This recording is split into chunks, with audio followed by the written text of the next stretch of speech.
Hi, welcome to Senior High School. I am so delighted to see you. You must have been experiencing a lot of adjustments now that classes are on again. Well, I want to let you know that we're happy to see you and we will help you get through with this new learning adventure. Through this video, your learning ride will be easier and more fun.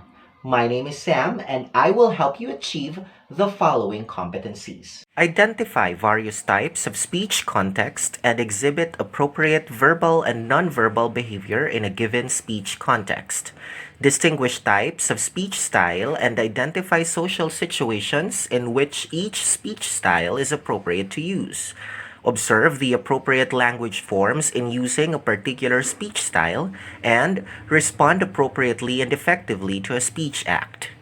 In essence, we will have three main topics today: types of speech context, types of speech style, and types of speech act. Let's begin. To kickstart our first lesson, let's try this activity. Recall conversations or speeches that you have conducted in the last couple of days.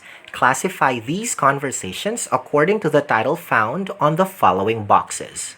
For example, yesterday you were thinking about how to tell your mother about your next project, and because this was only a conversation in your head, meaning you were only talking to yourself, this falls under this box, speech involving one person. Now pause this video and try to fill out the other boxes on your learning activity sheets.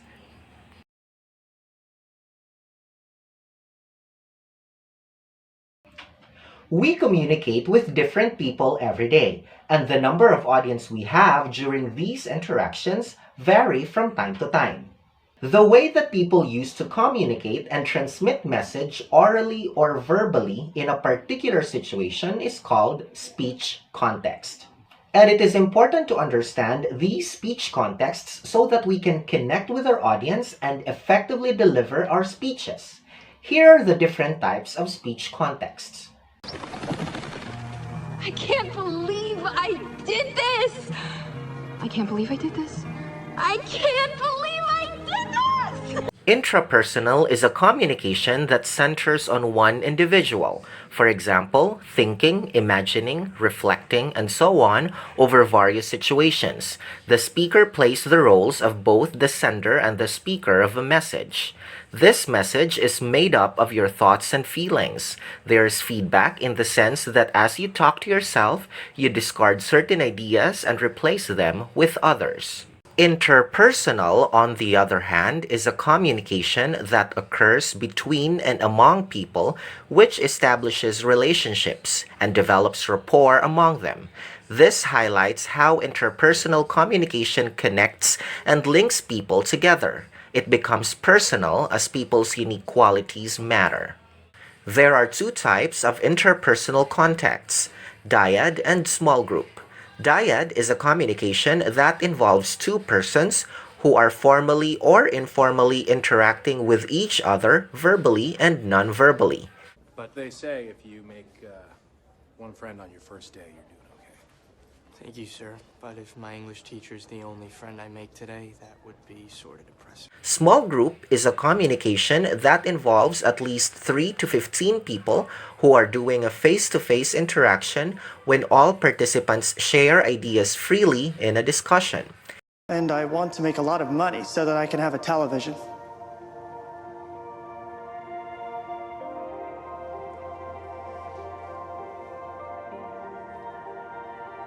Public communication is a type of communication that requires a speaker to deliver or send message in front of a group.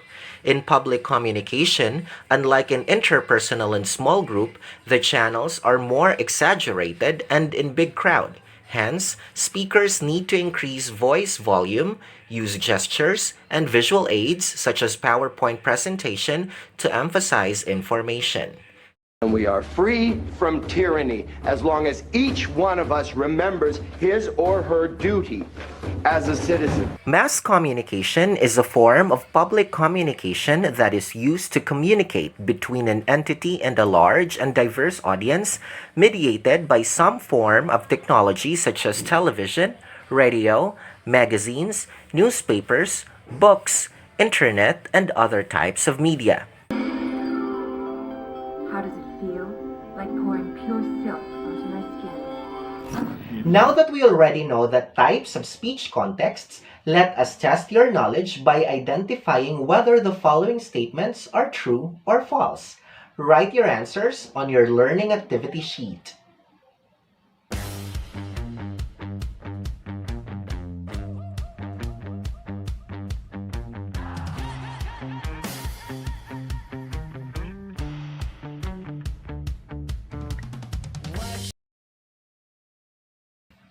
When communicating with people, aside from speech context, we also take into consideration our speech style.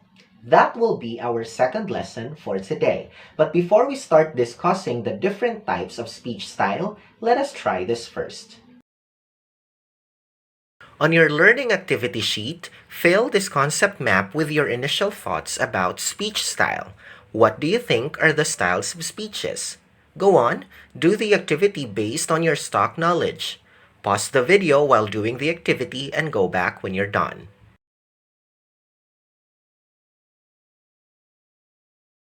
Let's find out if what you know about speech style is correct. When we talk about speech style, It refers to the distinctive way of communicating to others, such as the patterns of speaking, which are characterized by vocabulary, pronunciation, intent, participants, and grammatical structures. in other words, speech style is about what we say and how we say it. Let's talk about the 5 different types of speech style. Do you notice that the tone of your voice when you talk to your parents is different from when you talk to other people? That is because you are using the intimate speech style. Intimate speech style is private, which occurs between or among close family members or individuals. The type of language used in this style may not be shared publicly. On the other hand, the casual style of speech is what you use primarily when you communicate with other people outside your home. The casual speech style is common among peers and friends. Jargon, slang, or vernacular language are used. This style is usually seen in the streets, during lunchtime with friends, and the like. The third type of speech style relates to how we talk to our teachers and other professionals. This is the consultative style of speech, which is a standard one where professional or mutually acceptable language is a must. Examples of this are situations between teachers and students, employers and employees, doctor and patient, judge and lawyer, or president and his or her constituents. Now, there's also a speech style that we can observe during ceremonies, such as in church and graduation ceremonies. The formal style of speech. This style is used in settings that adhere to formal procedures. The speech style is one way in nature. Examples of this are sermons by priests and pastors, State of the Nation address of the president, formal speeches or pronouncements by the judges.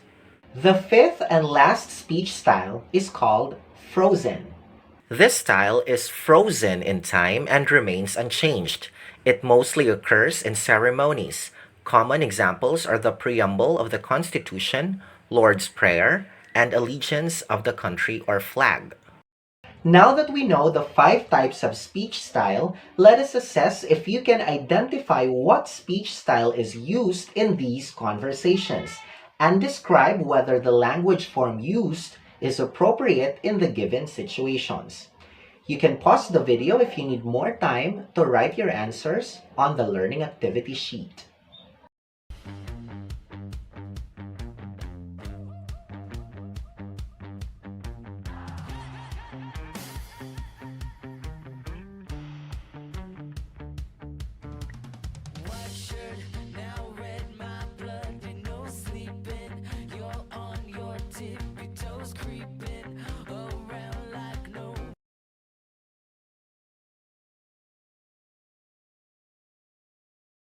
Good job! Now before we proceed to our third and last lesson for today, let us find out what speech style does each of the following sentences describe. Pause the video if you need more time and write your answers on your learning activity sheet.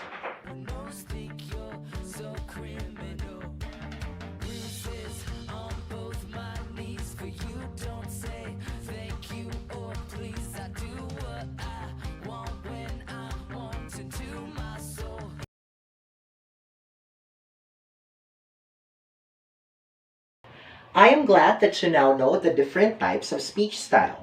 Before we begin discussing our third lesson, the speech acts, let us try this first. Think of famous product taglines you see on television and social media or radio. Name the product and tell whether the tagline was catchy, effective, meaningful, and truthful. Bear in mind that there are no wrong answers. This will test how you pay attention to speeches that you often hear or see over the radio or television and how these speeches affect you. For example, tagline, in the service of the Filipino. Product or establishment, ABS-CBN. Effect or meaning, public service, easy to remember. Now it's your turn. Write your answers on your learning activity sheet.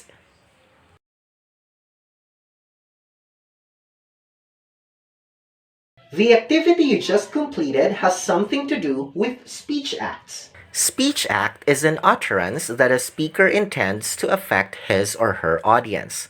Speech act's functions include apology, greeting, request, complaint, invitation, compliment, or refusal. Speech acts have real-life interactions and require not only knowledge of the language, but also appropriate use of the language within a given culture. And there are three main types of speech acts. Locutionary act is the actual act of uttering or the literal meaning of the utterance. In other words, you say what you mean without hidden meaning. For example, if you want the student to pass his project, just simply say, "Please pass your project." As simple as that. Locutionary act is the social function of what is being said or the purpose of the person saying such words. Illocutionary act is not saying the actual or literal meaning of what you want, but is simply implied. For example, instead of simply saying, "Pass your project," you can ask, "Can you submit your project today?" Technically, it's a yes or no question, but you are not asking. You are simply implying that the student must submit his project today. Perlocutionary act is the resulting act of what is said or the hearer recognizes the intention of the speaker. This speech act is the result of what is said or meant by the speaker. When the student hears the teacher say, "Please pass your project," the student submits the project. Or when the teacher asked, "Can you submit your project today?" the student understood the question and the implied meaning, therefore, the student submits the project today. But there are also indirect speeches. Do you recall a situation when someone tells you something but means something else? For example, your sister told you that the door is still open, when she actually meant for you to close the door because it's still open. She means something different from what she said by stating what is obvious. That is called indirect speech. These are speech acts which function does not have direct relationship with what the speaker actually means in his or her statement. There is also a special type of speech act called performatives. A special type of speech act which are statements with verbs to execute the speech act that intend to affect. Performative speech acts only work when said by the person in authority. For instance, in a wedding, the priest would say, "I now pronounce you man and wife." Or the organization's president shall say to end up a meeting, "The meeting is adjourned." As a response to Austin's speech act theory, John Searle provided 5 general classification of speech acts, and they are the following. Assertive, a speech act that grants the speaker to convey his or her view that the proposal made is correct. The examples are suggesting, putting forward, swearing, boasting, and concluding. Example, I make the best cake in town. In this example, the speaker suggests, boasts, and concludes without any proof that he makes the best cake in town. Directive. In this speech act, the speaker tries to make the addressee do what is being asked. Some examples of these include asking, ordering, requesting, inviting, advising, and begging. Example, please come tomorrow morning for the meeting. In this example, the speaker orders the receiver to come tomorrow morning. The third classification of speech act is commissive. This speech act compasses the speaker to make future actions, such as promises and oaths. Example, starting today, I will never comment negatively about a post on Facebook. The fourth speech act is expressive, which allows the speaker to express his feelings and attitudes. These are words that express gratitude or thanks, congratulating, apologizing, welcoming, and deploring. For example, I appreciate your effort in solving this problem. Lastly, declaration. The speech act brings a change in the external situation. Some examples of declarations are baptizing, firing, bidding, wedding, and blessing. For example, I now pronounce you husband and wife. Now let's put into test what you learned about speech acts.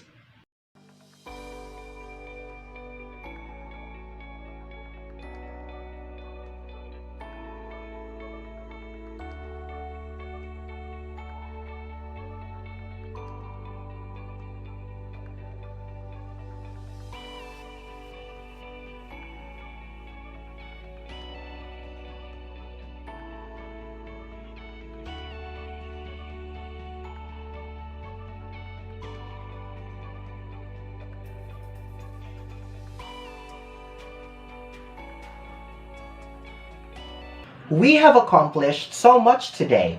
We were able to identify various types of speech context and exhibit appropriate behavior in a given speech context. We were also able to distinguish types of speech styles and identify social situations in which each speech style is appropriate to use, which helped us observe appropriate language forms in using a particular speech style. Finally, we learned about the types and classifications of speech acts with which we can now respond to appropriately and effectively. To wrap it all up, let us have a short evaluation. On the final page of your learning activity sheet, answer the 5 multiple-choice test by encircling the letter of the correct answer. After that, I encourage you to reflect on the new information you learned today from these 3 lessons we had, and how these new learnings can be applied in the real world. Again, my name is Sam. Continue learning.